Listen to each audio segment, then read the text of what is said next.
एक ऐसा आदमी जो पर्दे के पीछे रहा, लेकिन हर बड़े नेता की जीत के पीछे उसी की चालों का नतीजा था। जिसने मोदी को प्रधानमंत्री बनाया, नीतीश कुमार को फिर से मुख्यमंत्री बनाया और ममता बनर्जी को भाजपा की सुनामी से बचाया। और अब खुद उतर पड़ा है बिहार को बदलने। नाम है प्रशांत किशोर। और आज आप उनकी कहानी नहीं, उनकी रणनीति के बारे में सुनेंगे, वो असली स्क्रिप्ट जो सत्ता के पीछे लिखी जाती है।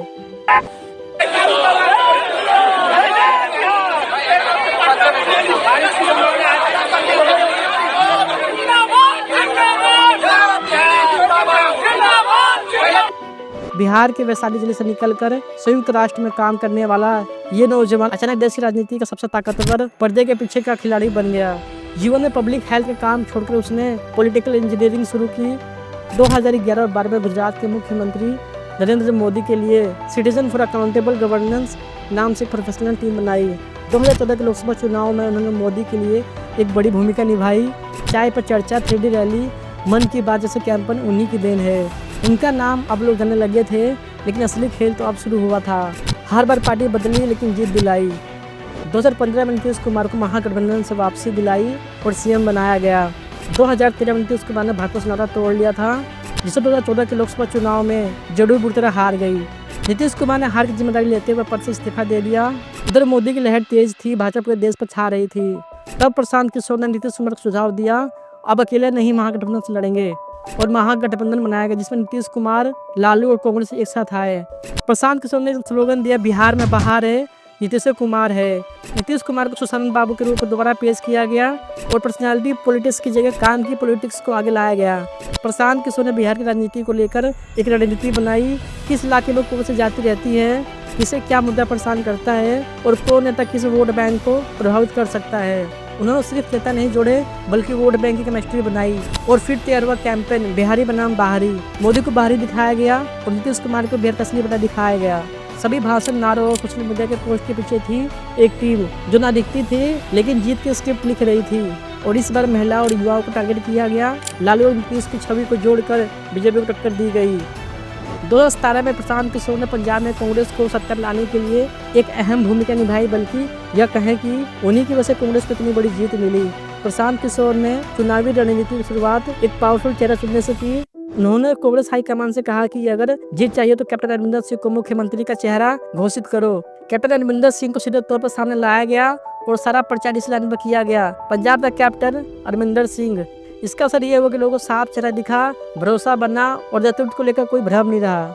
हर घर कैप्टन अभियान चलाया गया। इसमें घर घर जाकर लोगों को एक फॉर्म भरवाया जाता था, उनके नाम, उनका वोटिंग क्षेत्र, उनकी परेशानियां, और वादा किया जाता था कि कांग्रेस की सरकार बनने पर हर घर में सदस्य को नौकरी दी जाएगी। सिंबॉलिक कार्ड दिए गए थे, हर घर कैप्टन कार्ड, जो लोगों को इमोशनली जोड़ने लगे। इस रणनीति ने बेरोजगार युवाओं, किसानों और मिडिल क्लास लोगों को कांग्रेस के साथ जोड़ दिया। प्रशांत किशोर की टीम ने पंजाब को 3 जोन में बांटा, मालवा, दोआबा, माझा। हर जोन में क्या मुद्दे हैं, किस समुदाय का सब झुकाव किस तरफ है, ये सब डाटा के जरिए ट्रैक किया गया। आपको बाहरी पार्टी के रूप में पेश किया गया। ये दिल्ली की पार्टी है, पंजाब को नहीं जानती। अकाली दल को ड्रग्स माफिया, करप्शन और गुंडा राज के साथ जोड़ा गया। एक लाइन बहुत चली, कैप्टन की सरकार, पंजाब की जरूरत। प्रशांत किशोर की टीम ने पहली बार कांग्रेस के लिए बड़े पैमाने पर सोशल मीडिया इस्तेमाल किया। आपके डिजिटल ताकत का मुकाबला करने के लिए फेसबुक, व्हाट्सएप और यूट्यूब पर टारगेटेड वीडियो चलाए गए। 2019 में आंध्र प्रदेश के वाई जगन मोहन रेड्डी के लिए काम किया और उन्हें सीएम बनाने में मदद की। प्रशांत किशोर ने सुझाव दिया कि जगन मोहन रेड्डी पूरे राज्य में पैदल यात्रा करे और गांव-गांव जाकर जनता से सीधे मिले। इस यात्रा का नाम रखा गया प्रजा संकल्पा। इसका असर यह हुआ कि लोगों को लगा कि जगन मोहन रेड्डी हमारे बीच से हैं। लोगों को अपनी समस्याएं सीधे कहने का मौका मिला। प्रशांत किशोर ने एक विशाल ग्राउंड टीम बनाई। हर इलाके के मुद्दे, जातीय समीकरण, युवा बेरोजगारी, हर चीज़ का डेटा इकट्ठा किया गया। प्रशांत किशोर ने मैनिफेस्टो को सिंपल बनाया और 9 वेलफेयर स्कीम बनाए, जिनमें शामिल थे राइट टू भरोसा। इसका मतलब था किसानों को फाइनेंशियल मदद पहुँचाना, अम्मा गोदी, बच्चों की पढ़ाई के लिए माताओं को आर्थिक सहायता देना, आरोग्य श्री यानी हेल्थ इंश्योरेंस। इन स्कीम्स को डोर टू डोर प्रचार से हर घर तक पहुँचाया गया। प्रशांत किशोर की टीम ने जगन मोहन रेड्डी को युवा नेता के तौर पर प्रोजेक्ट किया। 2020 में दिल्ली विधानसभा चुनाव में प्रशांत किशोर ने आपके लिए रणनीति बनाई और उनको शानदार जीत दिलवाई। प्रशांत किशोर की टीम ने आपको काम करने वाली पार्टी के तौर पर पेश किया। हर घर तक यह संदेश पहुंचाया गया, पानी फ्री, बिजली फ्री, स्कूल फ्री, कैंपेन का मुख्य मंत्र था अच्छा बीता 5 साल, लगे रहो केजरीवाल। बीजेपी राष्ट्रवाद, CAA, शाहीन बाग जैसे मुद्दों पर फोकस कर रही थी, लेकिन प्रशांत किशोर ने आपका कैंपेन पूरी तरह दिल्ली तक सीमित रखा। वो कहते थे लोकसभा में मोदी, लेकिन दिल्ली में केजरीवाल चाहिए। PM मोदी अपने काम पे, CM केजरीवाल अपने काम पे। यह लाइन एक सिंपल लेकिन पावरफुल मैसेज बन गया। बीजेपी ने चुनाव को हिंदू मुस्लिम करने की कोशिश की, लेकिन प्रशांत किशोर ने आपको हिंदू मुस्लिम मुद्दों से बिल्कुल दूर रखा। केजरीवाल किसी भी सांप्रदायिक बयानबाजी में नहीं उलझे, वो बार बार सिर्फ काम की बात करते रहे। प्रशांत किशोर की टीम ने दिल्ली को बूथ और मोहल्ला लेवल पर डिवाइड किया। हर घर में केजरीवाल कैंपेन शुरू किया गया। खास बात यह थी कि उन्होंने महिलाओं और फर्स्ट टाइम वोटर को टारगेट किया। केजरीवाल की इमेज एक सिंपल, ऑनेस्ट और अप्रोचेबल लीडर के तौर पर पेश किया गया। पोस्टर्स, बैनर्स, जिंगल में सिर्फ एक बात थी, काम दिखाओ, वोट पाओ। 2021 में पश्चिम बंगाल में ममता बनर्जी के लिए काम किया और भाजपा की चुनौती के बावजूद TMC को सत्ता में वापस लाया। 2021 का पश्चिम बंगाल चुनाव प्रशांत किशोर की रणनीति प्रतिभा का एक ऐतिहासिक उदाहरण है। बीजेपी पूरी ताकत से मैदान में थी। प्रधानमंत्री से लेकर गृह मंत्री तक बंगाल में रैली कर रहे थे, लेकिन अंत में TMC की जीत हुई और प्रशांत किशोर की रणनीति ने इतिहास रच दिया। बीजेपी ने 2019 के लोकसभा चुनाव में बंगाल से 18 सीटें जीती थी। मोदी शाह की जोड़ी ने 200 का पर नारा दिया था। पूरा मीडिया और एनालिस्ट मान रहे थे कि TMC खत्म हो जाएगी। प्रशांत किशोर ने बंगाल की जनता को समझाया, ये चुनाव TMC बनाम बीजेपी नहीं है, ये चुनाव बंगाल की बेटी बनाम भारी ताकतों का है। ममता बनर्जी को बंगाल की बेटी बनाकर कैंपेन किया गया और बीजेपी को भारी पार्टी बताया गया। जनता में TMC कुछ भ्रष्ट नेताओं को लेकर नाराजगी थी। प्रशांत किशोर ने खुद ममता बनर्जी से ऐसे नेता को टिकट देने से मना करवाया। प्रशांत किशोर की टीम ने पूरे बंगाल को ब्लॉक वाइज और बूथ वाइज डिवाइड किया। ग्राउंड लेवल पर काम करने वाले लोगों से रियल टाइम फीडबैक आता था, जिससे पता चलता है कि किस क्षेत्र में कौन सा मुद्दा गर्म है। हर दिन की रणनीति उसी के हिसाब से बदल जाती थी। महिलाओं को टारगेट किया गया और ममता सरकार की योजनाएं जैसे कन्याश्री, रूपाश्री, सबूत साथी, लक्ष्मीर भंडार। ममता खुद बीजेपी के शुभेंदु अधिकारी के खिलाफ नंदीग्राम से चुनाव लड़ी और वह हार गई, लेकिन प्रशांत किशोर ने पूरा चुनाव TMC बनाम बीजेपी बनाया। लेकिन हर जीत के बाद प्रशांत किशोर चुपचाप निकल जाते थे, कैमरे से दूर और सत्ता से दूर। जन स्वराज अभियान कब और क्यों चलाया गया और प्रशांत किशोर बिहार में किस मुद्दे पर चुनाव लड़ रहे हैं, आइए इसे विस्तार में समझते हैं। इस अभियान की शुरुआत 2 अक्टूबर 2022 महात्मा गांधी जयंती के दिन पश्चिमी चंपारण जिले से शुरू किया गया। प्रशांत किशोर बिहार के हर जिले, हर गांव और हर कस्बे में जाकर लोगों से सीधा मिल रहे हैं। अब तक प्रशांत किशोर ने 3000 से ज़्यादा किलोमीटर की पैदल यात्रा पूरी कर ली है और 2500 से अधिक गाँव में जा चुके हैं।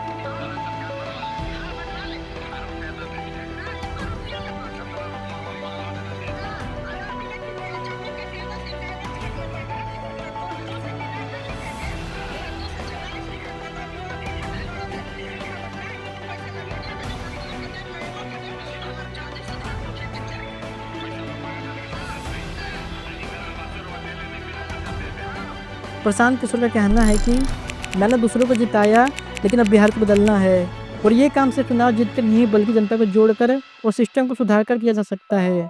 प्रशांत किशोर खुद बिहार से हैं। उनका मानना है कि शिक्षा, स्वास्थ्य, रोजगार जैसी बेसिक चीज़ों में बिहार आज भी बहुत पीछे है। राजनीति में परिवारवाद, जातिवाद और अपराध का बोलबाला है। हर पार्टी में चंद चेहरे हैं, वही सत्ता में आते हैं और जनता के मुद्दे गायब हो जाते हैं। अब वो बिहार जनता को केंद्र में रखकर एक ऐसी राजनीतिक व्यवस्था लाना चाहते हैं जिसे आम आदमी नेता चुनने का नहीं, नेता बनने का अधिकार पाए।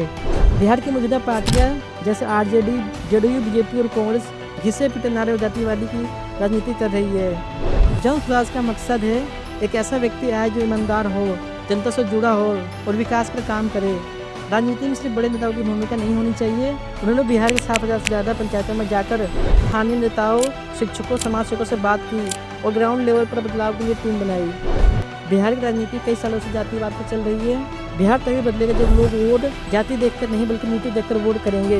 इसलिए जन स्वराज का एजेंडा शिक्षा, स्वास्थ्य, रोजगार के मुद्दे पर आधारित है। बिहार आज देश के सबसे पिछड़े राज्यों में से एक है। स्कूलों और अस्पतालों की दशा और भी खराब है। स्कूलों में टीचर नहीं है और अस्पतालों में डॉक्टर नहीं है। हर साल लाखों लोग बिहार से काम की तलाश में बाहर जाते हैं। प्रशांत किशोर का सपना है कि हर जिले में स्थानीय रोजगार हो और स्टार्टअप पॉलिसी हो, जिससे युवा को बाहर न जाना पड़े, वो बिहार में रहकर अपना काम धंधा करे। प्रशांत किशोर का विजन सिर्फ एक नई पार्टी बनाना नहीं, वो चाहते हैं कि बिहार में एक नई राजनीति, नई सोच और एक मजबूत सिस्टम बने। जन स्वराज उसी बदलाव की नींव है। उनके मुद्दे सबसे बड़ा मुद्दा है पलायन। प्रशांत किशोर सरकार बनने के बाद उन्होंने वादा किया है कि हर जिले में रोजगार के अवसर होंगे।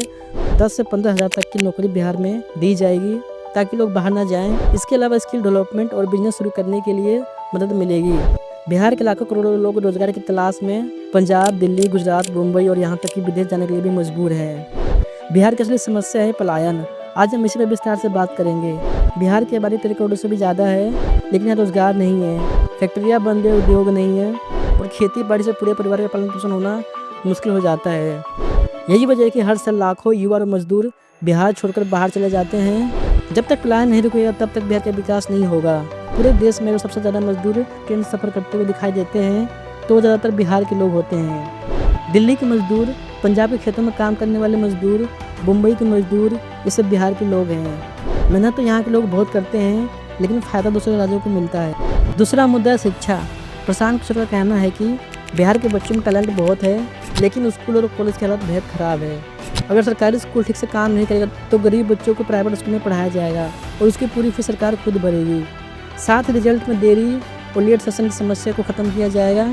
यानी प्रशांत किशोर का विज़न है बिहार का कोई बच्चा पैसे या सिस्टम की वजह से पीछे ना छूटे। बिहार के हज़ारों सरकारी स्कूलों की हालत आज भी बहुत ख़राब है। कई सालों से उसकी मरम्मत नहीं की गई, पेंट नहीं किया गया और बारिश में स्कूलों में पानी भर जाता है। बच्चों के बैठने के लिए टेबल नहीं है, पंखे नहीं है, यहाँ तक कि पीने का साफ पानी भी नहीं है। कई जगह बच्चे ज़मीन पर बैठकर पढ़ने को मजबूर हैं। बिजली और इंटरनेट की सुविधा नाक के बराबर है, जबकि आज की पढ़ाई डिजिटल टूल्स पर निर्भर है। बिहार की यूनिवर्सिटी और कॉलेजों की हालत और भी ख़राब है। सेशन लेट होना यहाँ की पहचान बन चुकी है। जहाँ 3 साल का कोर्स 5 से 6 साल में पूरा होता है, रिजल्ट आने में 2 साल लग जाते हैं, जिससे बच्चों की उम्र और करियर दोनों खराब हो जाते हैं। रिसर्च और प्रोफेशनल एजुकेशन जैसे इंजीनियरिंग और मेडिकल के लिए सुविधाएं बेहद कम है। तीसरा मुद्दा स्वास्थ्य। हर जिले में कम से कम एक ऐसा अस्पताल होगा जहां स्पेशलिस्ट डॉक्टर, बेहतर मशीनें और जरूरी दवाइयाँ मिलती हो। हर हॉस्पिटल में 24 घंटे डॉक्टर होंगे और इसके साथ लैब ऑपरेशन थिएटर भी लगाया जाएगा। गाँव के पीएचसी को सिर्फ कागजों में ना रखकर सही तरीके से ऑपरेट किया जाएगा। यहाँ पीएचसी का मतलब है प्राइमरी हेल्थ सेंटर। यहाँ पर फ्री इलाज, फ्री दवाई और फ्री जांच जैसे ब्लड टेस्ट, एक्सरे और सोनोग्राफी किए जाएंगे ताकि कोई व्यक्ति पैसों की वजह से इलाज से वंचित ना रहे। बिहार में हॉस्पिटलों की हालत बहुत ख़राब है। WHO यानी वर्ल्ड हेल्थ ऑर्गेनाइजेशन के अकॉर्डिंग 1000 मरीज़ पर एक डॉक्टर होना चाहिए, लेकिन बिहार में एक डॉक्टर पर लगभग 17 से 18 हज़ार मरीज़ हैं। ग्रामीण इलाकों में तो कई प्राइमरी सेंटर सिर्फ नाम के लिए चलते हैं। वहाँ ना तो डॉक्टर होते हैं और ना ही दवाइयाँ मिलती हैं।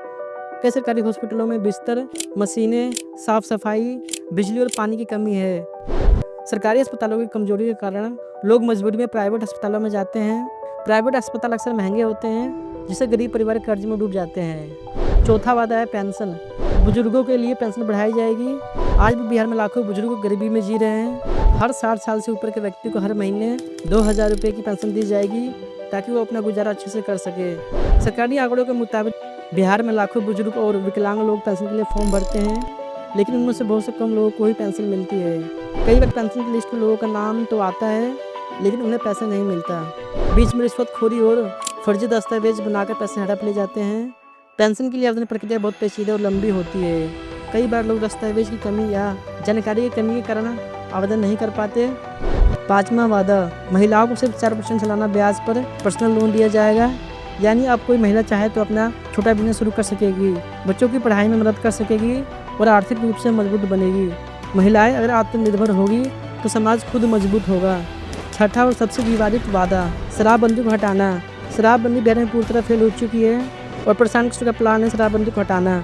उससे मिलने वाला टैक्स को शिक्षा पर खर्च किया जाएगा और अगले 10 सालों में बिहार की शिक्षा व्यवस्था को सुधारने के लिए 5 लाख करोड़ रुपये लगाया जाएगा। नीतीश कुमार का शराब को बंद करने का जो मकसद था वो जमीन पर पूरी तरह फेल हो चुका है। अवैध शराब बिक रही है, हजारों लोग मर चुके हैं, लेकिन शराबबंदी सिर्फ कागजों पर चल रही है। शराबबंदी के बाद बिहार में अवैध शराब माफिया पनप चुके हैं। सरकारी तंत्र का एक बड़ा हिस्सा अब घूस और दलाली में शामिल हो गया है। सरकार ने शराबबंदी से अपराध को रोकने के बजाय नया अपराध पैदा कर दिया है। ज़्यादातर केस गरीब, दलित, पिछड़े तबके के लोगों पर हो रहा है।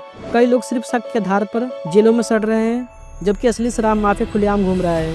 शराबबंदी अब कानून नहीं, अत्याचार बन चुका है। शराबबंदी से हर साल बिहार को लगभग 7,000 से लेकर 10,000 करोड़ रुपए का नुकसान होता है। अगर यही पैसा शिक्षा और स्वास्थ्य पर लगता तो बिहार का विकास होता और वो आगे बढ़ता।